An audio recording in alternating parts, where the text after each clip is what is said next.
Mecânica 2 vai ser principalmente a análise de mecanismos e isto vai se dividir em duas partes, sendo esta a primeira a cinemática, onde nós vamos analisar nestes mecanismos principalmente a posição de pontos, as suas velocidades e as suas acelerações, sem ter em preocupação aquilo que dá origem então a essas velocidades e a essas acelerações, que neste caso podem ser forças ou momentos externos. É importante então saber definir o vetor posição e também saber o que é este é. Este vetor posição vai ser então a posição de um ponto qualquer que nós estamos a considerar no nosso mecanismo e vai ser em função do tempo e também do referencial que lhe está associado. Ou seja, se nós temos então aqui um ponto P, e neste caso em componentes cartesianas, vai ter então uma componente em X, uma componente em Y e uma componente em Z que vai então depender do tempo. E nós temos que ter atenção que isto vai ser então definido num referencial, porque nós vamos ver que vamos trabalhar com vetores definidos em referenciais diferentes.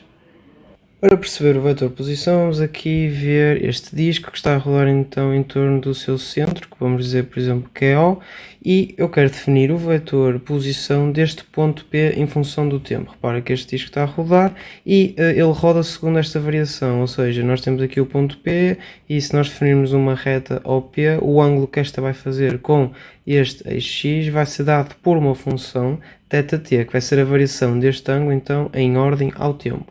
O vetor posição em função do tempo, que neste caso vai ser o vetor OP, vai-nos ser dado então a componente em X. Repara que nós podemos dividir isto meio que em duas componentes, uma componente horizontal e uma componente vertical, ok? Este vetor posição. A componente vertical vai ser em função do tempo a projeção deste vetor OP no eixo X, que vai ser então R, que é a distância OP, cosseno do ângulo em questão. Repara que este ângulo vai variar com o tempo, segundo a função θt, e a componente vertical vai ser então R seno de θt. Grande parte dos mecanismos que nós vamos analisar vai ter então assim uma variação de um ângulo em função do tempo, ou a variação de um parâmetro em função do tempo. Então o que é que nós vamos fazer? Para simplificar também o tamanho das nossas expressões, o que fazemos é omitirmos então aquele t. Ou seja, meio que de uma simplificação nós escrevemos então assim o vetor de posição OP. Sabemos que este θ então é uma função que vai depender do tempo, mas nós omitimos porque senão as expressões iam ficar muito grandes, como mais à frente vamos ver. De referir que isto é o vetor posição neste sistema de eixos em questão, porque se fosse noutro qualquer seria então diferente este vetor posição.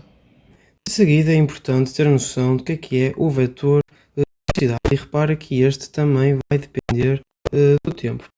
Temos que considerar aqui a trajetória de uma partícula, temos que considerar aqui duas posições, por exemplo a posição P e a posição Q. A posição P vai ser dada então por R de t e a posição Q vai ser dada então por R de t. Podemos ver já o conceito de velocidade média, que vai ser então este vetor PQ, ou o ΔR, também podemos chamar assim, o vetor ΔR, a dividir pelo tempo que demora então a chegar da partícula P à partícula Q e dar-nos então o vetor da velocidade média. Vamos ver então o conceito de velocidade instantânea, que vai ser aquilo com que nós vamos trabalhar ao longo desta disciplina. E o que é isto de velocidade instantânea? Aqui nós temos a velocidade média entre estes dois t's, ou seja, estes dois instantes, instante 1 e instante 2.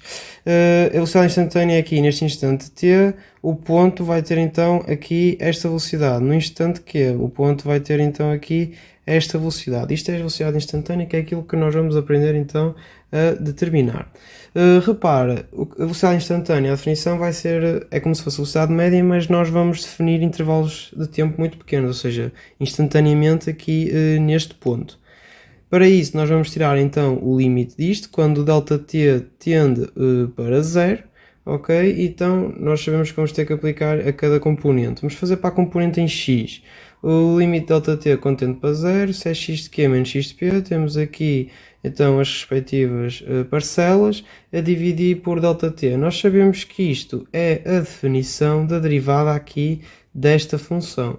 Então vai ficar a derivada da função x em ordem ao tempo. Repara que a função x vai ser a função que nos diz a posição do nosso ponto material da sua componente x neste referencial. Então isto vai ficar a derivada dessa função em ordem ao tempo, que é dx dt, e que nós, por simplicidade, vamos representar por x ponto. Ou seja, quando nós tivermos uma função que tenha um ponto por cima, significa que se trata da sua derivada em ordem ao tempo. Então eu posso dizer que o vetor velocidade instantânea vai ser dado então pela derivada em ordem ao tempo das componentes do vetor posição. Muita atenção que eu estou a dizer isto, mas é de uma maneira geral, porque depois vamos ver que quando calcularmos velocidades relativas, por exemplo, vai ao encontro, ou seja, a base é derivar o vetor posição, mas vai ser preciso ver mais qualquer coisa. Mas a base para uma velocidade instantânea é então a derivação do vetor posição. Devem calcular o módulo do vetor velocidade, ou seja, o módulo da velocidade vai ser dado então pela norma do vetor da velocidade instantânea. É sempre bom relembrar que o vetor velocidade então vai nos traduzir a variação da posição, neste caso do vetor posição, com o tempo.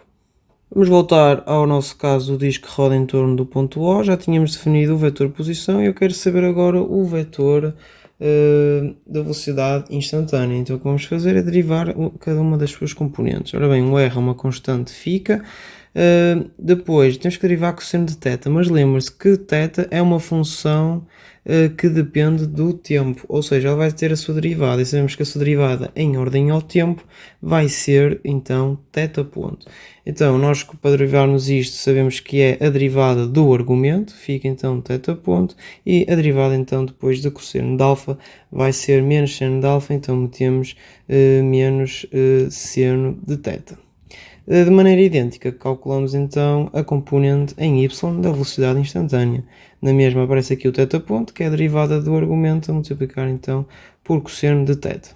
Podemos ver aqui o vetor da velocidade instantânea, também podemos ver pela representação, tem aqui uma componente negativa, como vemos aqui, e aqui a componente positiva, como podemos ver.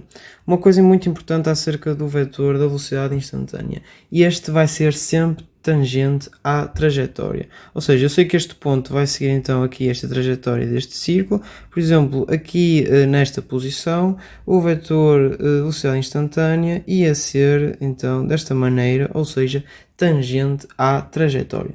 Vamos olhar agora para o vetor aceleração, que sabemos que vai ser a variação da velocidade em função do tempo. Temos aqui, voltamos à nossa representação, agora com os vetores de velocidade instantânea representados, e temos então aqui o vetor da variação velocidade. Eu posso definir de igual modo, como fizemos para a velocidade, a aceleração média, o vetor de aceleração média, que vai ser então este vetor da variação da velocidade a dividir pelo intervalo de tempo entre estes dois instantes.